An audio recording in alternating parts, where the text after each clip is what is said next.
Dr. Donald Morton. Donald Morton. Dr. Donald Morton. Dr. Donald Morton.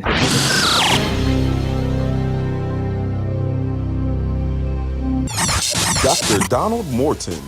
Dr. Donald Morton is an award-winning social entrepreneur known for his innovative social solutions. Based on this fatherhood and manhood issue in droves, in incredibly large numbers. And I felt it necessary for someone to have a voice like yourself to do the work of restoring men in our society. And I've been doing that work ever since.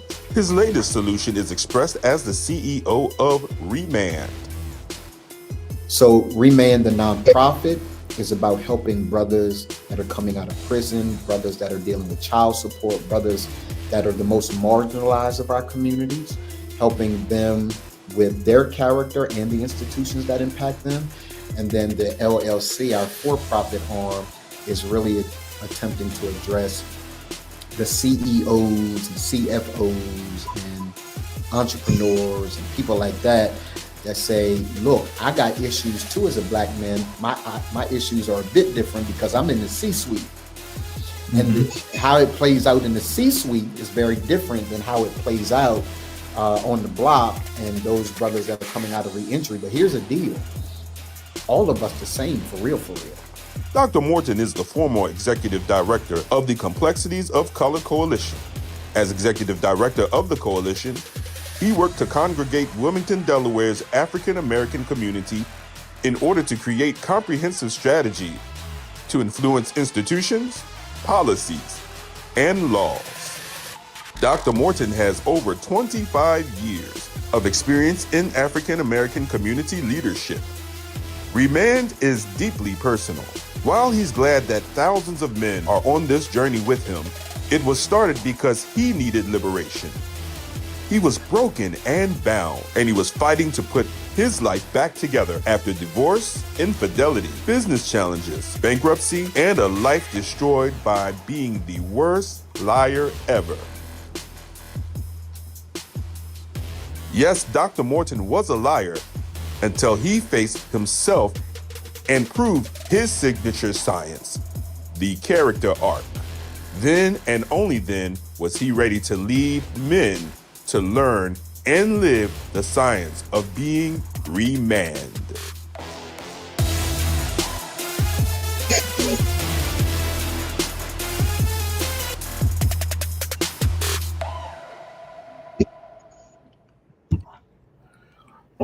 What's up, ladies and gentlemen, those of you that are watching? Let me see if I can't find the right piece here.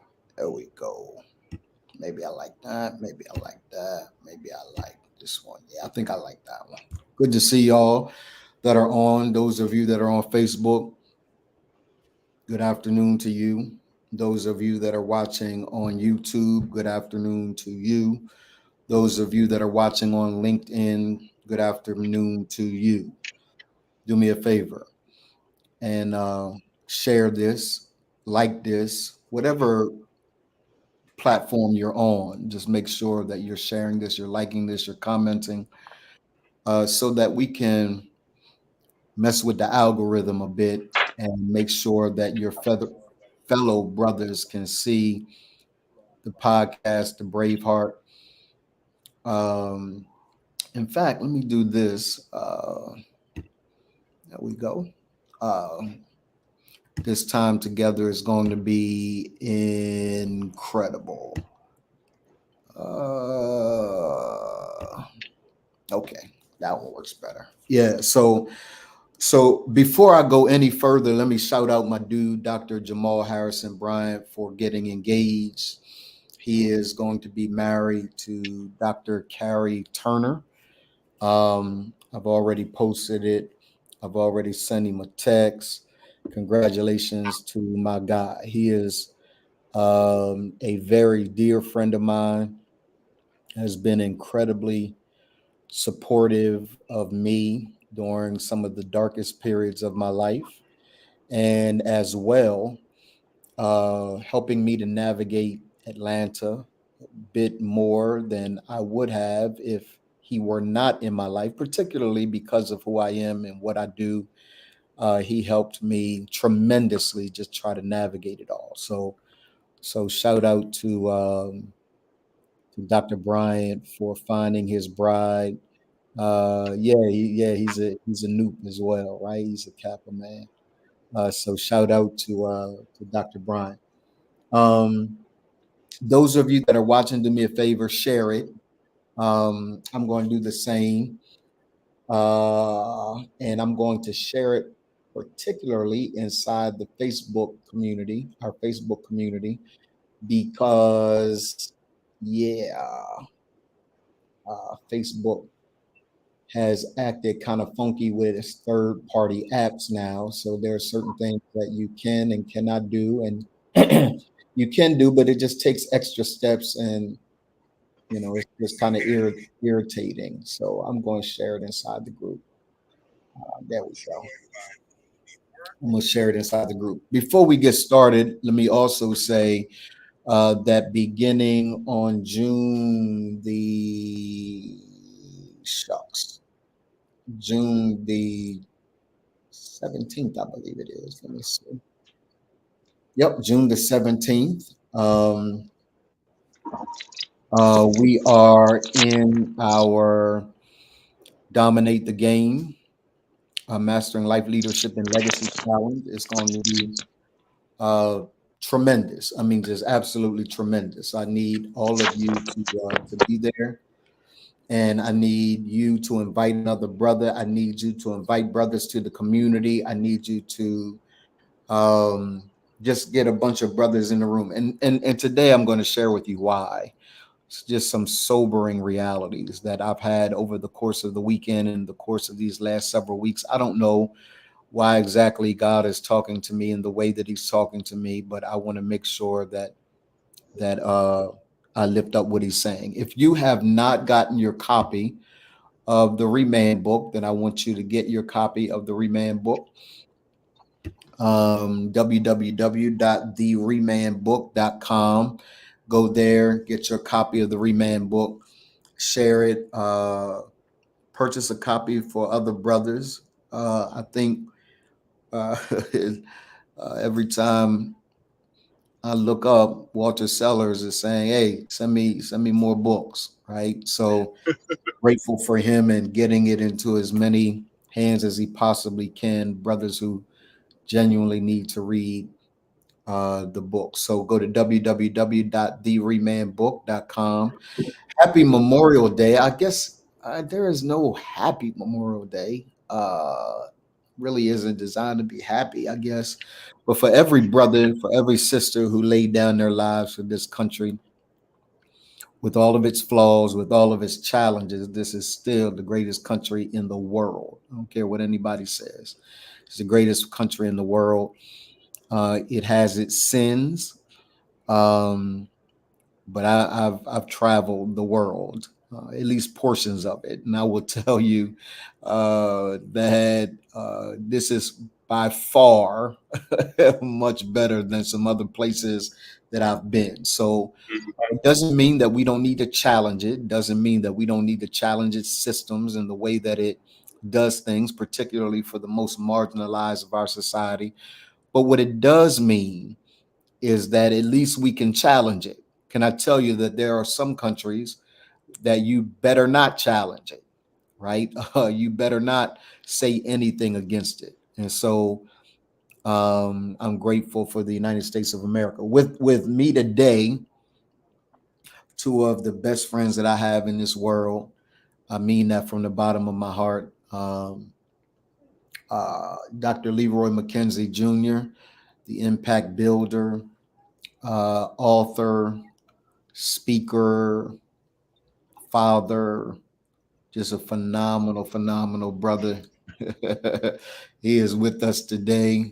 And then, of course, Coach Walter Sellers, who is just a phenomenal voice, right, for health and wellness, particularly for ladies, because brothers are hard-headed. So particularly for ladies, but he has been for me. right? He has gotten my body back on track, gotten Bucci's body back on track. So we owe a debt of gratitude um, to Coach Walter Sellers. I'm sure that we irritate him on most days, talking about what we won't eat and what we won't do. But he continues to stick in there with us. So, Leroy, Coach Leroy, let you say good afternoon to everybody. Y'all really need to appreciate my wife. Those of you that are watching, because that chick, we were clowning. She said, "That's why you got Bible study at 12." I forgot all about Bible study, right? And so I just kind of got up from the bed and and stomped in the office so that I could do Bible study. Coach Lee, I mean not Coach Leroy, Dr. Leroy. Say what's up to everybody, and then Coach, you can do that afterwards after Leroy's done, and then we'll get into what we need to talk about today. What's up, good people? Real quick. It's another beautiful Sunday afternoon here. So just looking forward to the conversation as we do on Sunday. So let's get it. Let's get it, Coach. Brothers, good afternoon. So it's a double day for me today. So as you all know, it's Memorial Day weekend, Yeah. and I'm going to be heading home now to go get changed because I'm going to go lay flowers at my father's final resting Mm, place mm. at Crownsville Cemetery, and we're also going to journey over to my wife's father's final resting place in Quantico, Virginia, to do the same. So I got a good afternoon with that. Mm. However, on this coming Wednesday, I will be celebrating 14 years of being married to the one and only Dr. Tracy Nicole Sellers. So my 14th anniversary is this coming Wednesday, and I'm looking forward to spending the day with Dr. Sellers. We're gonna have some fun and go to some places where we first met. She don't know this yet, so we're gonna go on a date to the first Applebee's that we went to the first day we met, Yeah, and bro. then Yeah. we're gonna. Well, listen, it Those, was the first date. It's the first date. You know, you can't go to those, prime rib on the first date because you got to know. So so don't say the A word around these listen, women these days, cuz. listen, Don't say that listen, A word around the listen. I'm gonna tell you right now. 18 years ago, 18 years ago, our first date was to Applebee's. Wow, Full stop. that's And awesome. uh, you know, it's crazy at the time. Quick story. At the time, she was a vegetarian, right? Right. She didn't eat meat at all. So we went to Applebee's, had a nice dinner, blah blah blah blah blah. Our second dinner, because I had then known she was a vegetarian, I said, "Shit, we can go to Prime Rib and I can get some salmon and da da da da da." Thinking, great, she gets some vegetables, would be great. Yeah, bad move, Sellers. Peep this. At $15 per side order, this chick ordered 6 different vegetables for dinner. Yeah, of course. Of course. $90 for some rabbit food. Yeah, needless to say, that was our second date. And yeah, we've been riding strong ever since. She ain't a vegetarian no more though. So, there's that. Yeah, But anyway, congratulations. So thanks, it's the man. anniversary. What anniversary again, Coach? Our wedding Your anniversary, our wedding 14th, anniversary. 14th on 14th May wedding 29th. anniversary. Uh, 18 years together since your first date. yeah, This is uh-huh. this week, this Wednesday, your 14th. Yeah, congratulations. Those of you that are watching, drop some hearts in the chat. Say congratulations uh, for a man and a woman that are hanging in there, doing their thing, supporting one another, growing together, building together. And oftentimes, I get these questions from guys and from sisters. What do I need? The guy says what I need to look for. Sister can ask the same question, but I usually try to tell them now how you need to prepare for the kind of guy that men are becoming inside Remain, right? Because by and large, Lala, my baby said happy anniversary, coach. I'm mad at her, Thank so you, I'm Mama. not speaking to her. You can say thank you to her. I'm not speaking to her because I'm petty and she, yeah. But I really, it's kind of a perfect segue into what I want to talk about. I'm gonna put this scripture up for all of us to be able to look at. It's probably one of my favorite scriptures in First Kings chapter number 2. And I really want to talk about this particular as you see scrolling at the bottom of the screen. We're going to talk today about steel resolve, right? We're going to talk about showing strength and manhood in life's crucible, showing strength and manhood in life's crucible. First Kings chapter 2 verse 2 says this. It says in the New King James Version, I go the way of all the earth, which simply means I'm about to die, right? And he says, he's telling his son, he says, look, be strong and prove. Listen, this is a powerful text. For everyone who says there is no such thing as a real man, there is a such thing as a real man. And what David tells him is prove yourself to be one. He said, I'm about to go the way of all the earth. I'm about to die. I'm about to check out of here. And what I need you to do is prove yourself to be the man I've asked you to be, that God's created you to be. And I want to kind of begin today's conversation by Leroy, and I'll begin with you. What is the reason you've written a book about this, right? About manhood, faith, finance, family, future, right? You've written a book about the issues of manhood in an unholds barred kind of way, right? Without any filter. I can say that to you. I can't necessarily say to coach without any filter because it's gonna go left, right? But I can say to you without any filter, Leroy, what is the reason why society has issues with the idea of a real man? And what is the reason why many brothers have an issue with the suggestion that they got to step up and be real men? Is there a definition for real men, or is every male a man? For us, those of you that have heard Leroy and I on the podcast, and even Coach on the podcast, they know the answer. It's almost rhetorical. But Leroy, what's such the pushback, man, on brothers stepping into the rightful place, both men and women, both black and white? Why such the pushback? Where's the threat when men really step up and become all that the creator has asked them to become? Leroy, I'm turning to you first. Well, I think the pushback comes in specifically. I'm only talking from a from a black male perspective. I'll Yeah. talk from that perspective. Is because it actually goes against the narrative that they try to paint against us.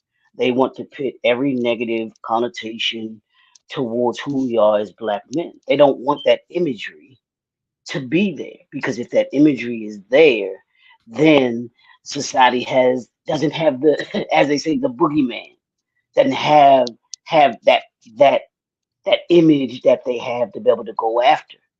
I mean, and I watched and I watched it. This was several years ago. I finally watched the movie Roots again, and I hadn't watched it since I was a little boy and saw it. And there's a aspect in that movie if you watch it when they're making that first voyage when they're getting ready to bring the first imagery or when they're getting ready to bring the first slaves here and the the captain, this was his first voyage.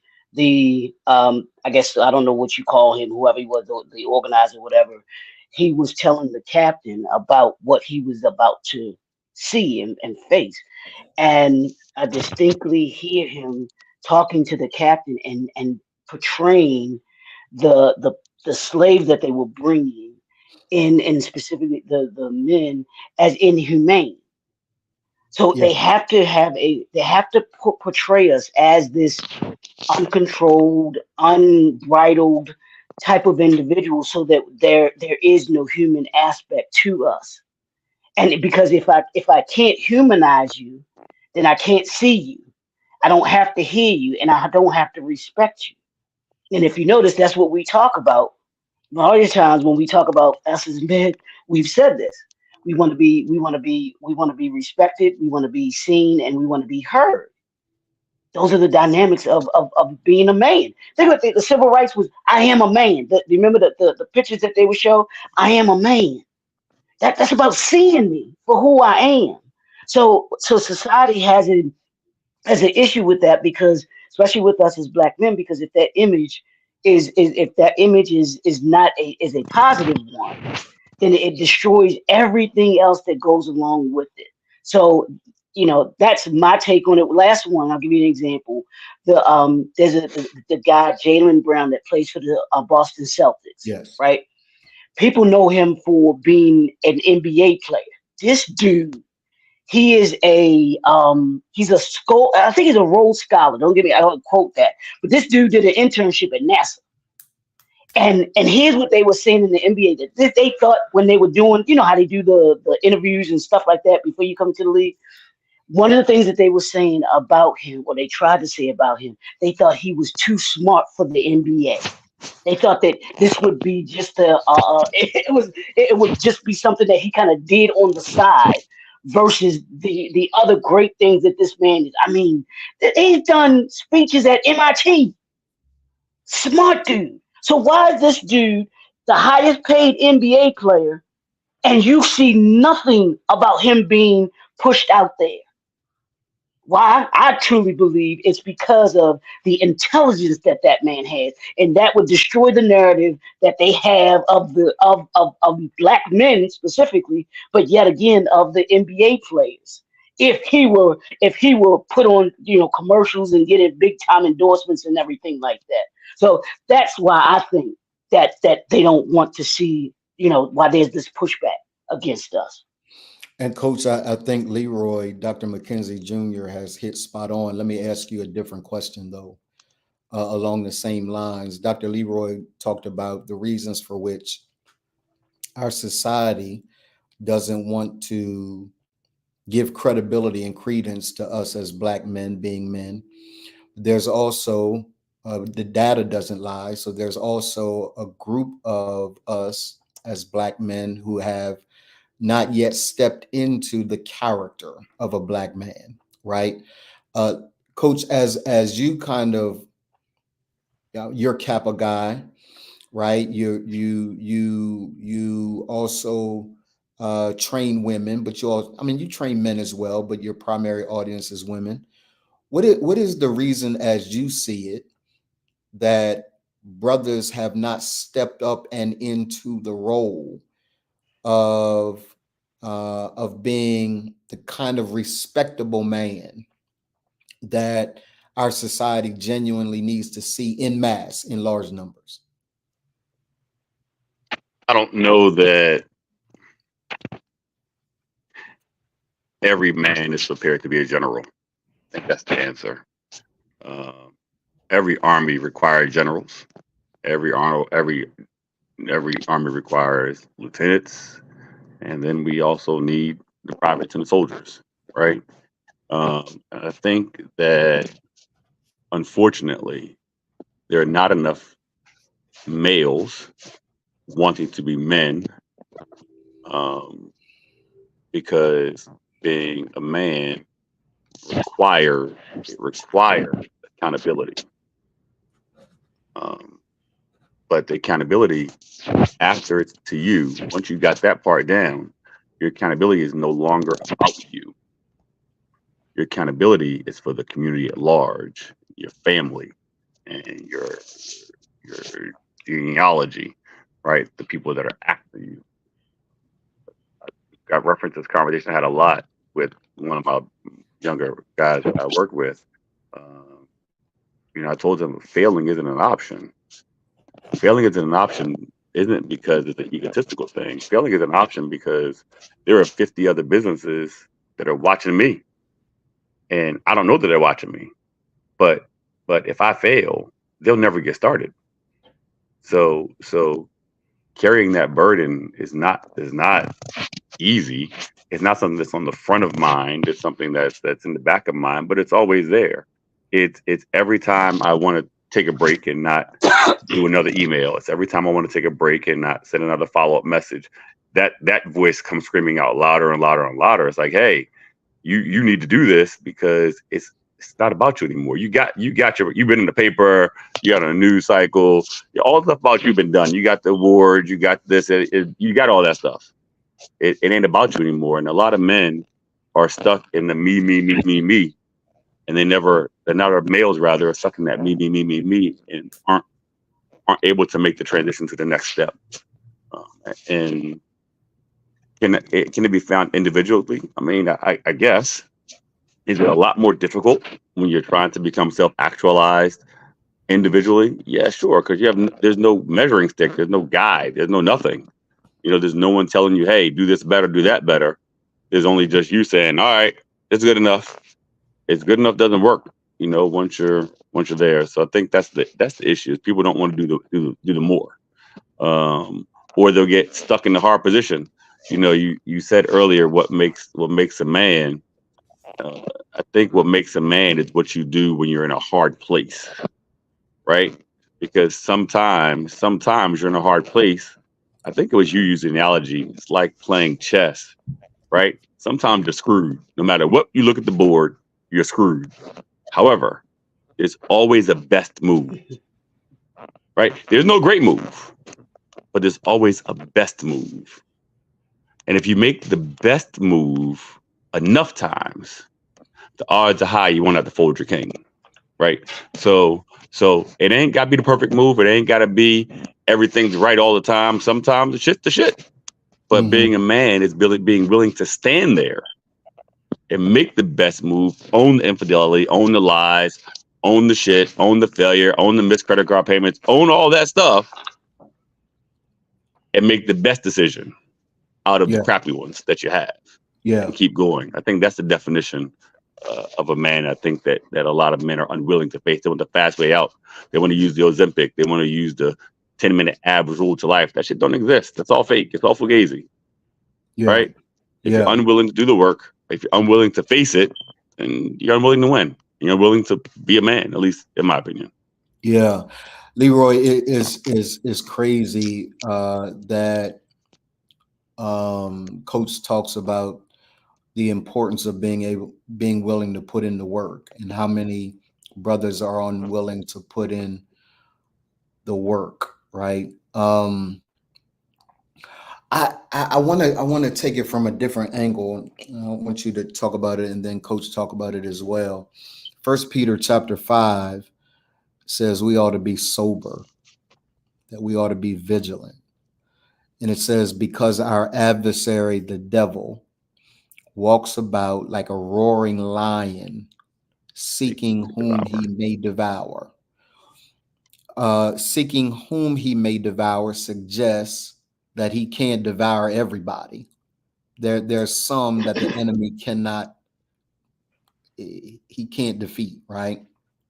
Coach talked about making sure that guys have dealing with this crucible, right? Making sure that guys have all the tools necessary to win.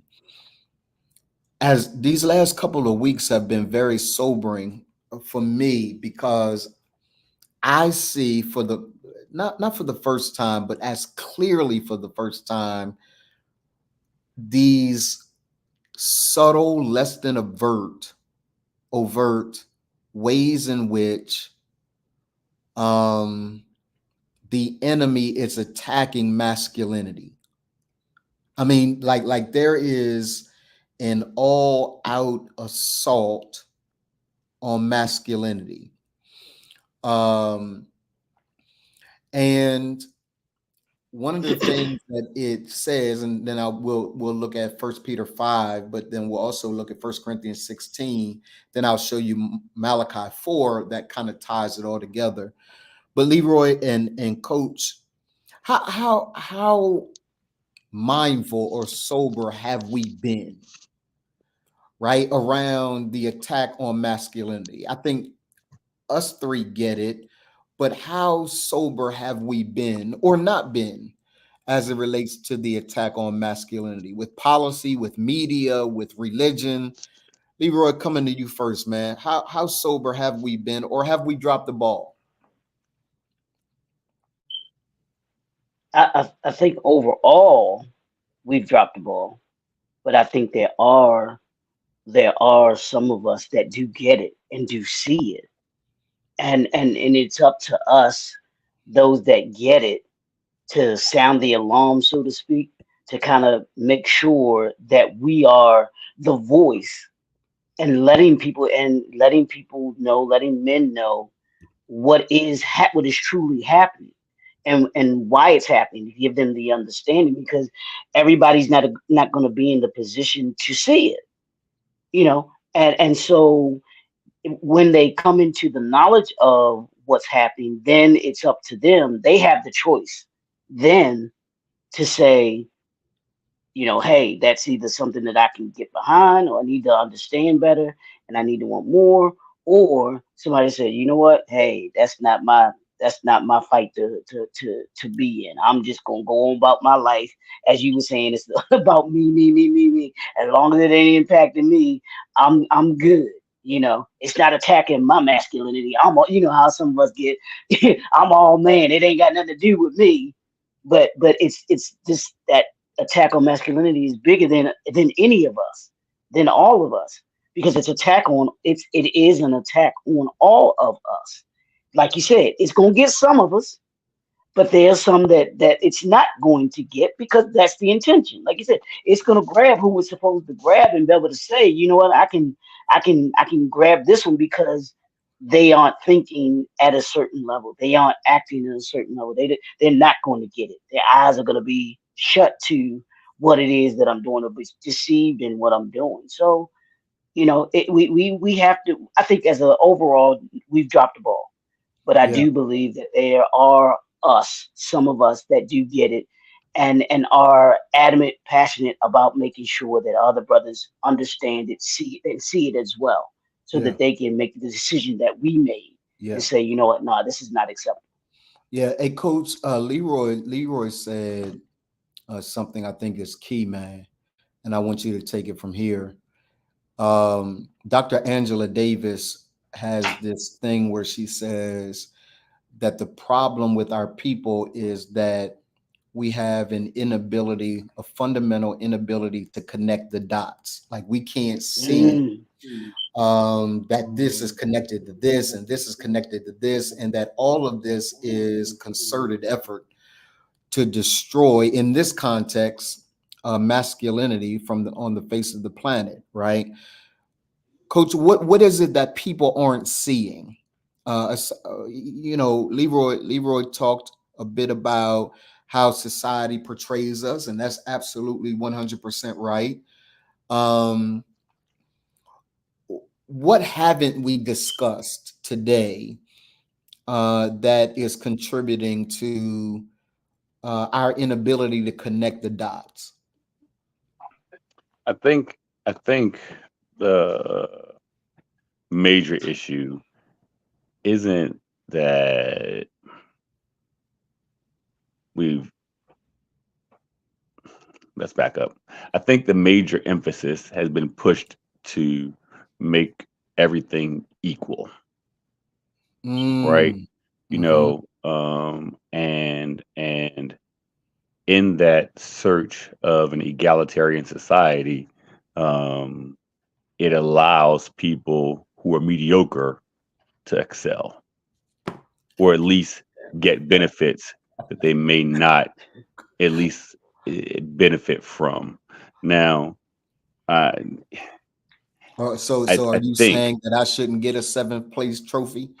That I shouldn't get a trophy for participation?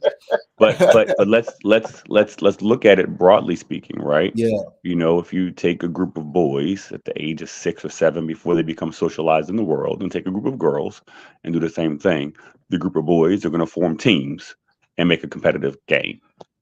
The girls will not. The girls will do something fun like play dolls or something that's equal, where there is no winner, there is no loser. And by ripping the black man out of our families on a concerted effort since beginning of since 1620, you know, it has removed the masculine influence. Now we made a resurgence, right? We were the most married, the most together families for, I don't know, up until the 1970s, right? And the moment that the rise of feminism took place and we ripped out the male influence and made black women aspire to be like the other, it changed the perception of what a black man is in the family. And it made, in my opinion, the black boy who's now being raised by a black mom not receive those challenges that he may need. Now, I'm not saying that's the case 100% of the time, but the data suggests that those boys, when they grow into adult males, have a higher probability of being in jail, not graduating high school, and committing more crimes because they're operating out of emotion instead of out of rationality, which is the difference between the sexes. So now you have a male who's a 6 foot tall, 185, 200-pound male with strength, but he doesn't have power because he can't control it. Last week we talked a little bit about Jordan Peterson, and I said the world needs dangerous men because dangerous men understand how to control that danger. Well, if you don't have a proper male influence on the black males as they're becoming men, then it's uncontrolled danger, right? It's uncontrolled. That means that the masculinity has to then be stripped away to control that group of men. Mm. Now, maybe that's me over philosophizing it, but I think that, in my opinion, that's what's happened. So it's been a concerted effort to dehumanize, way back to what Leroy said, to dehumanize black men. In order to do that, it's easy. Take away black male influence, right? Yeah. Even W.E.B. Du Bois saw it as a problem way back in 1910 when he introduced the idea of the talented tenth. He says the responsibility of those who have it to teach and show those who don't. He had it right, Mhm. you know, and it's our responsibility to do just that. But yeah, I think that the effort has been to create that egalitarian society that is favorable to no one, that hard work is not often rewarded, and being equal is far superior than being uh, stellar. Yeah. There's I wrote this down because it reminded me of this statement that I learned a long time ago. Leroy, oneness doesn't mean sameness, Hmm. right? Oneness and sameness are two different things. We can be one and not be the same. Uh, Men and women are not the same. We just aren't. We're not the same. And it's not, I love what Coach just did, Leroy, because we usually hear the way that he kind of contextualized it, we usually hear it in a different context. That little boys and little girls are socialized to be men and to be women. The truth of the matter is, no, we are created by God to be men and women, and then we are socialized to be something other than that, right? We enter a society that crafts something Hmm. different than what God created. Um, and here's the reason why I'm so passionate about it today, Leroy and Coach. We got about 15 minutes, and then we'll begin to wrap it up. Um, when I think about remand, right, it is a declaration that we believe in going back to the original design. The original design that God had for man was very, very clear. It's very, very clear. It's not archaic. It's very clear. And quite frankly, it's the only thing that works. When you take something, now I can grab one of my wife's shoes that has a heel on it, and I can drive a nail. That doesn't mean that that's its purpose. It just means I've manipulated the purpose to suit and serve me during something that I'm trying to do, Mm-hmm. right? Instead of taking my black behind downstairs, getting a hammer and hammering a nail, I want to use something that it wasn't designed to do to try to accomplish the same thing. And usually what happens is you damage a whole lot of things attempting to use something that wasn't designed for its original intent. So remand means like I want to be all I always want to be an example of what God designed this to look like, right? The three domains that we function in inside remand: life, leadership, legacy, family man, businessman, individual man, personal man. Those are things reflected in how God originally designed all of this to work. There was a vision for business that Adam had. There was a wife and family that Adam had. There was a personal life that Adam had before, his wife comes along. Like everything that we stand for, this whole protection, provision, and presiding, all of that is exemplified in the scripture. Now, let me tell you where it kind of gets off base. And then Malachi 4 says this. Coach, I'm coming to you first this time, and Leroy, I'm gonna come back to you. Coach, it says this. It says, I'm going to return the hearts of fathers to their children and the hearts of children back to their fathers. Then he says this. He says, lest the earth be stricken with a curse. Then there is this 400 years where God doesn't say anything. And then the next time that you hear from God, he talks about in Matthew, he said, hey, this is my son in whom I'm well. He's reestablishing order. Right? He's reestablishing what he originally designed all of this to look like. And I feel such a sense, Coach, a sense of call. Not that I didn't before, but now I'm just really sober and I'm looking at all of the ways in which this society and even religious institutions, right? Religious institutions have moved so far away from God's original design. Am I frustrated by myself, or am I seeing the curse that God said would happen if we don't put men back in place? And curse is just the opposite of a blessing, right? Mm-hmm. Blessing means to be empowered. A curse means to be disempowered, right? Mm-hmm. So am I am I just freaking out, or is it just like so concerning to see the ways in which our society is going to hell in a handbasket when the fix is easy?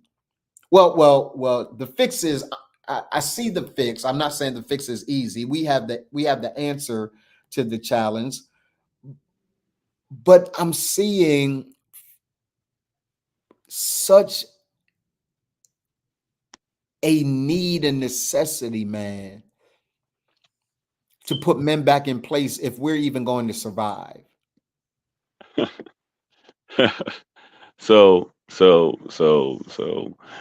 We both understand my struggles at my Yeah, own house of yeah, worship, right? yeah. And you and I have had some conversations, maybe not deep conversations. Maybe one day Yeah, we'll talk about it more. But yeah, I think that in my opinion, the answer is yes. But it yeah, goes back to that whole egalitarian yeah, effort, yeah, right? You yeah, know, um, so sisters, don't be mad, but I think that it is a man's role to be in leadership over a church. That's just me, yeah, right? And yeah, understand that Doc's mom was a bishop in yeah, church. However, yeah, I'm against that. That's yeah, just me, Yeah. right? And we talked about it, and we talked Yeah. about Yeah. how as when it was written, pastor or a bishop should be the husband to one wife. You said it was more about the character of the person, as it was described in Timothy. Yeah. Um, but I think the hard part for me to accept on that is if we are taking that approach to understanding the actual text, we can't pick and choose what the actual text means in other places. So we can't say that if God says that a woman shall not usurp authority over man in a church, we can't then go back and say that that part's wrong and the other parts are right, and vice versa. We Mm-hmm. can't pick and choose what parts are right and what parts are wrong. So if the fix is easy, then or the fix is explained, then the fix is the fix. Mm-hmm. It can't be Mm-hmm. adopted to fit what we want it to fit or how we want it to fit. Like I'm a hard and fast guy. Like I'm steadfast in certain things, and I'm steadfast understanding that no woman, I don't care who she is, can understand or ever understand what it is to be a black man in these United States of America, Mm-hmm. being in a society with black women who have been taught to demean and look down upon us Mm-hmm. consistently and constantly, Mm-hmm. right? And so we got to fight at home and in the streets. So there is no woman that can ever understand that, right? So how can you teach me to be a better man if you have not had that same lived experience? And for me, um, it, there is the difference between learning from a black male preacher than learning from a black woman preacher for that simple fact, because he can understand, he can relate what it's like, because typically those black male preachers are in a certain economic place and have been through certain struggles that a black woman can never relate to, right? Because as we discussed before, the first inkling of a female is to be equal, not to be in competition. And if that's the case, then you can't understand. It's innate in us. It's taught to you. It's different. It's not the same. And we're not intended to be the same, right? So to me, that's the place, right? It's being almost force fed down our throats, right? No different than the other adjacent things that try to attach themselves to the black community, whether it's the LGBTQ. And I've got nothing against folks that are LGBTQ. I don't care, right? It's attaching the abortion cause to black folks. I don't care, right? I'm a black man. I can't have an abortion. I shouldn't have a say if someone else should, because it's not my family. It's not my business. I ain't got nothing to do with that. But my cause as a black man is singularly being a black man in America, and you can't take away from that using your egalitarian ideas or the idea that we're the same, because like you said, oneness is not the same as sameness, right? Yeah. So I think that's what the issue is. The issue lies in trying to put people in places where they're not supposed to be, Yeah. right? That's And just me. I would have some I'm gonna go to Leroy because we're almost out of time. And I would have some pushback on some of the things that you said. I definitely agree with the whole idea of this egalitarian, which for those of you that don't know, just means equal, right? This egalitarian kind of perspective. I think that there's a lot of validity to that. Um, if we were to use that kind of principle, though, to say, well, a woman can't teach because a man, she could never understand a man's position. Okay, well, 90% of the church now is women. So Hmm. neither can a man who stands in the pulpit, if using that logic, neither can a man understand the 90% of his church, right? So it has to go back to what I agree with you, and I agree on this. It has to go back to what the Bible actually says, right? And we have to be students enough of the word to know what the Bible actually says and not what we think it says. But I think that there's a lot of value in what you just explained, an awful lot of value. Leroy, what say ye, man, as it relates to uh am I tripping, or is there really a need to get back to the basics of how men need to show up for their families, for our society, for our culture, for themselves, right? And you can take it in whatever direction you want to take it. You got about 5 minutes to do so. No, I mean, my thing is, and I put this question to you a little while ago, and when we talk about, yeah, and I agree with you when you said that the solution is there, Yeah, the answer is there. The question is, and when I asked you this, I said, why is it, or how is it that men, we were as black men, how were we removed from the homes? yeah, If we were the leaders that we say that we are, if we are the stronger, the stronger human in the household, or we're supposed to have this yeah, rightful place that God placed us in, yeah, what removed us? Because if we're the leaders that we say that we are, we couldn't and shouldn't have been removed from the home. Now, to get us back, the question is, why haven't you moved back? Why haven't you taken your rightful place? Because that the only thing that stops us as men being the head of our households is us being men and and the being head of our household. choosing to be the head of Yeah, our yeah, yeah, household. yeah, yeah, That's yeah, it. yeah, yeah, yeah, That's yeah. it. You For have to sure, choose to do that. for sure. And obviously, there are many of us that are not choosing to do that, because there would be, if we had the same passion and everything else about being the head of our household, who's going to stop us? Who would stop us? That would be my question to any man. Who's stopping you?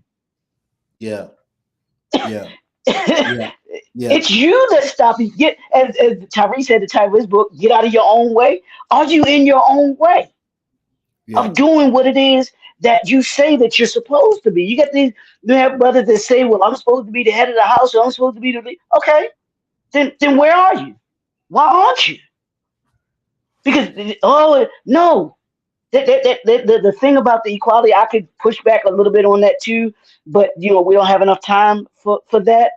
And I agree to it from the narrative that we're coming from, but I also believe in looking at it from a broader narrative. But we're in our own way when it comes to us being in our household. And we in Remand talk about we coming home.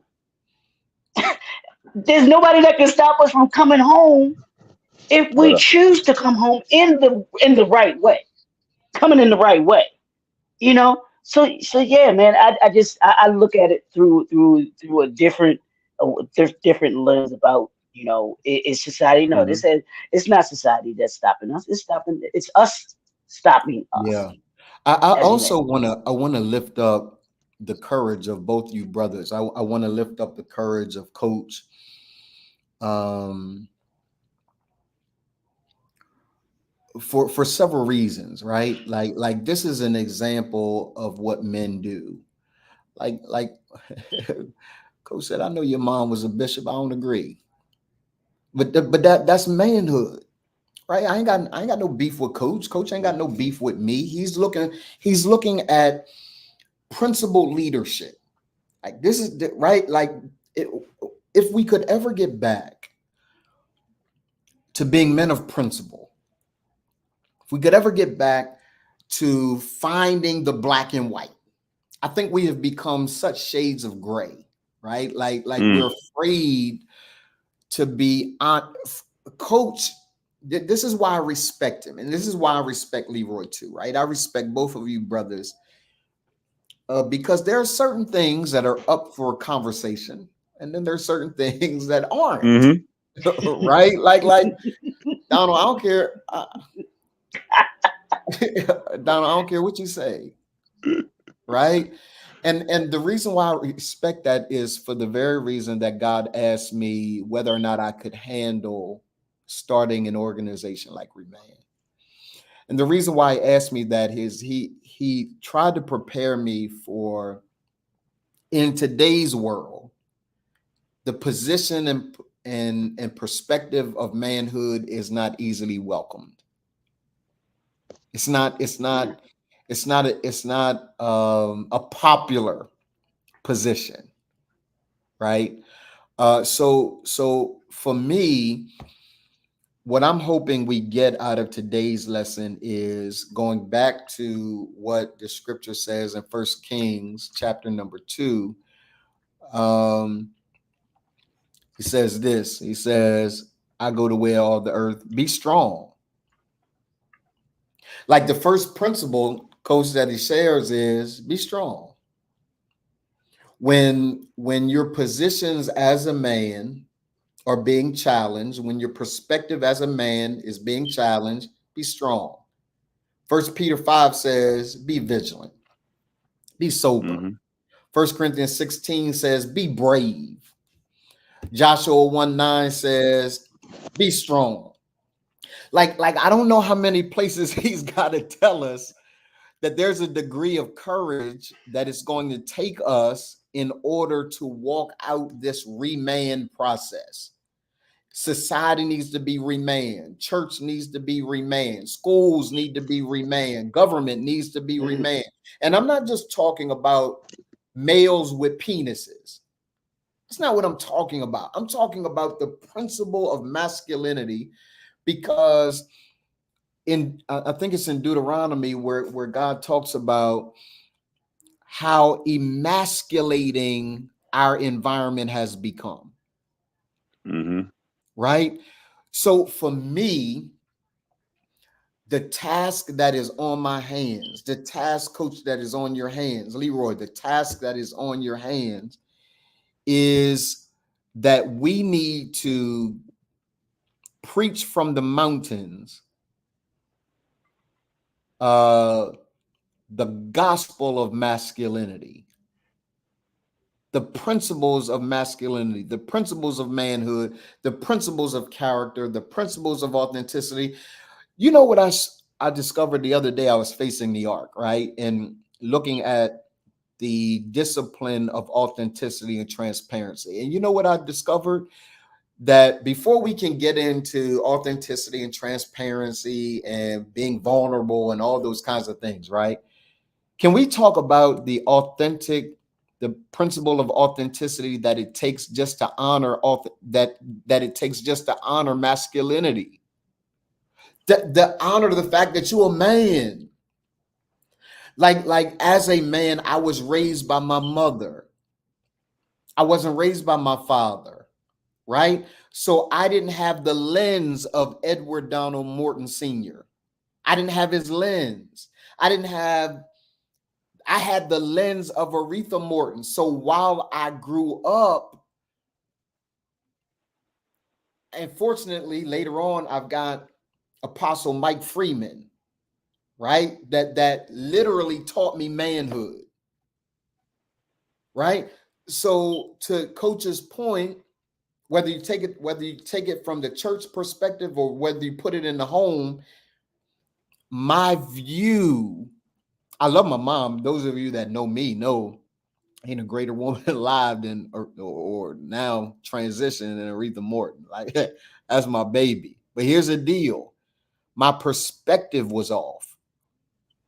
Not because she wanted it to be. I only had that perspective. Right? I had a feminine perspective. Now, I'm all man. Before Coach start coming for me, before Leroy start coming for me, I want y'all. Until you start drinking out of a pink cup, you good. You good. You good. As long as you don't drink out no pink cup, you good. I'm good then. If all of us had a mug on here, we know what mine look like. Mine weighs 20 pounds. Mine is black. There you go. Leroy, where's your mug, Leroy? Hold on, y'all. Keep talking. Keep talking. Since we talking about that, let me go ahead and get my mug too. Since we talking about it, let me get my mug too. Today. We're gonna talk about some mugs. Because I was thinking about that today, and I was thinking about y'all, and I was like, yeah, I need to have this sitting by my side. I should have been ready, but that's all right though. That's all right though. What did that say? Y'all see that? What it say? A child of God, a man of faith, a warrior. Got it. And read the bottom. Read the Yeah, bottom. well, A warrior of my Christ. mug, y'all don't know about. My mug got too much light on there for y'all to handle. So I mean, I understand. It takes one to know. It takes one to be one. You got to know one to be one. But I'm just saying, I get it. I understand. I get it. I get it. But you know what? For the uninitiated, they got this one for you too. For the uninitiated, that's for you. For the uninitiated. Hey, Coach, do you have the mug that you have? That's the was it a 17-pound or 20-pound mug? Do you just have one of those at your office, Yeah. or do you have one at home too? Is it No. is it just the one you had the one at Here's No, what's because they couldn't put it crazy. away. Here's what's crazy, and we're about to close. I'm gonna give you both you guys 30-second closing comments. But here's what's crazy. The thing is not a mug. It's a weight. It's not a mug. Like That's true. That is so true. Right? Yeah. Like it ain't a paperweight either. That ain't a the man paperweight. drink this much liquid because the thing just doesn't hold liquid. It holds this much liquid. It holds 6 ounces, bruh. 6 ounces. Really? That thing don't hold 6 ounces. Yes, it does. Wow. That thing holds about 3 ounces of liquid. Right, and the rest of it, like it's I mean, it's novel. It's a novelty item. Like I love the thing, but it's not functional. For me, it is. It's not functional. Wait. For me, it is. And I understand. Listen, I get it. You don't have the same problems I have. I get pulled over. They ask me, they say, Walter, do you have any guns in the car? And I give them a look. And he says, no, not those, bro. Not those. Like any weapon. And I look again. He says, do you have any I mean, not everybody's got listen. We all ain't got the same struggle, Don. I understand. You lucky. See, for me, you know, I post a meme once a year, but one of my friends like, Walter, that's not fair. I say, if your man cannot bench press 315, congratulations, you have a girlfriend. And I don't post it anymore because you know it's not fair. Yeah, because it's not true. It's not. That's cold, Coach. That's cold, Coach. Oh, that's cold. That is so cold. But look, I don't care because you know what? I could bench 425. I don't care. What's that phrase, Leroy? Like when the lion can choose the narrative, or when the hunter can choose, like it's easy for a person. But Don, here's the deal. As you would say, here's the deal. Here's the deal. Here's the deal. Let me explain it to you. Do lions worry themselves with the thoughts of sheep? I'm just saying. What does that have to do with? To me, if you ain't bitch, listen. If you ain't bitch 315, we ain't got no conversation. There's nothing to talk about. Yeah. Well, then a millionaire could say, if you ain't got $1 million in the agreed, bank, you agreed. Ain't a man. So agreed. When the person that is the hunter gets a chance to choose the narrative, right? I choose the narrative by what the Bible says a man is. Right? Not whether or not I can bench press 295, right? Because there are some brothers. I want you brothers to understand this. Those of you that are watching, right? That's Coach's narrative. Coach's narrative because Coach can bench press for something. I ain't impressed. I ain't impressed. I ain't impressed with how much he can bench press. I'm not impressed with how tall he is. I'm not impressed with the fact that he got hazel green mushroom color eyes. I'm not impressed. I'm not none of that. None of that mean nothing. Pretty Ricky, what they call him. Hey.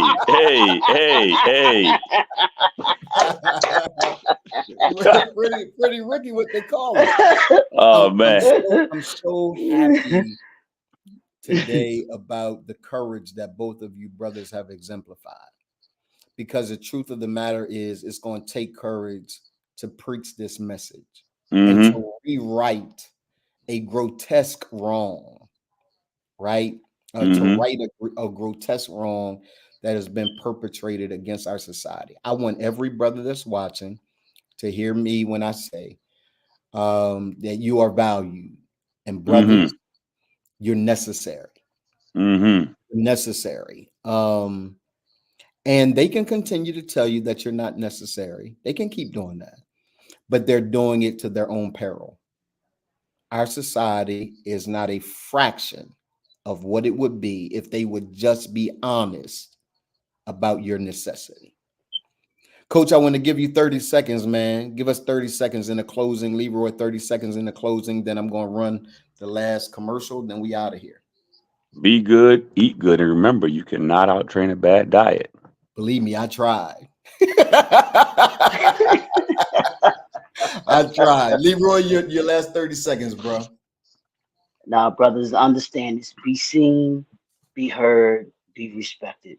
That is your responsibility to demand that in Yeah. whatever area that you are. I want you to do that. Walk in every space that you walk in, to be seen, be heard, and to be respected. Yeah. Do the things that are necessary, brothers. This isn't really about you. I know that we live in a society that continues to tell you that this is about you. It's about you. You're for no more. If you're a real man, for real, it's about the next generation. It's about the legacy that you leave. It's about you and your impact on an entire culture. Stop Mm-hmm. believing that this begins and ends with you. It doesn't begin and end with Donald, Leroy, Walter. It just doesn't. Dwight, it just doesn't.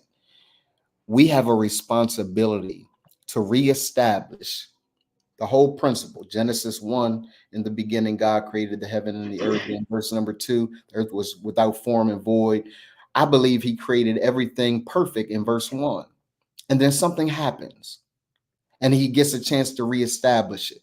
And then something happens, and then he uses Noah to reestablish it. And then something happens, and he uses Moses to reestablish.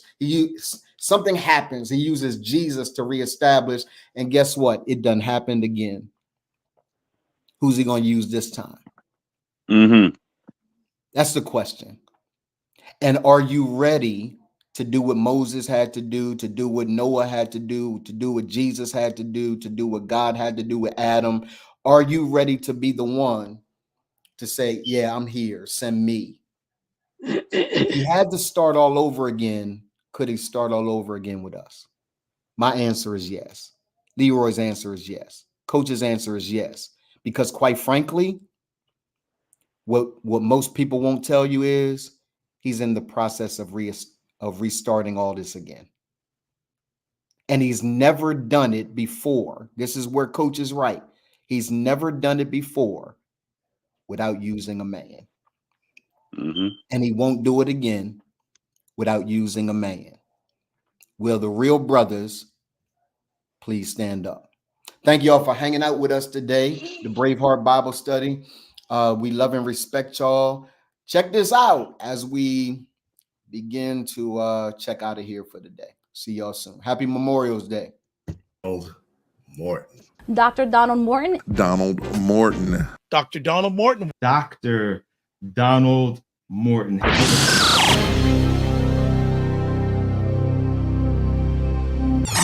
Dr. Donald Morton. Dr. Donald Morton is an award-winning social entrepreneur known for his innovative social solutions. Based on this fatherhood and manhood issue in droves, in incredibly large numbers. And I felt it necessary for someone to have a voice like yourself to do the work of restoring men in our society. And I've been doing that work ever since. His latest solution is expressed as the CEO of Remand. So Remand, the nonprofit, is about helping brothers that are coming out of prison, brothers that are dealing with child support, brothers that are the most marginalized of our communities, helping them with their character and the institutions that impact them. And then the LLC, our for-profit arm, is really attempting to address the CEOs and CFOs and entrepreneurs and people like that say, look, I got issues too as a black man. My issues are a bit different because I'm in the C-suite. And how it plays out in the C-suite is very different than how it plays out on the block and those brothers that are coming out of re-entry. But here's the deal. All of us the same, for real. Dr. Morton is the former executive director of the Complexities of Color Coalition. As executive director of the coalition, he worked to congregate Wilmington, Delaware's African American community in order to create comprehensive strategy to influence institutions, policies, and laws. Dr. Morton has over 25 years of experience in African American community leadership. Remand is deeply personal. While he's glad that thousands of men are on this journey with him, it was started because he needed liberation. He was broken and bound, and he was fighting to put his life back together after divorce, infidelity, business challenges, bankruptcy, and a life destroyed by being the worst liar ever. Yes, Dr. Morton was a liar until he faced himself and proved his signature science, the character arc. Then and only then was he ready to lead men to learn and live the science of being remanded.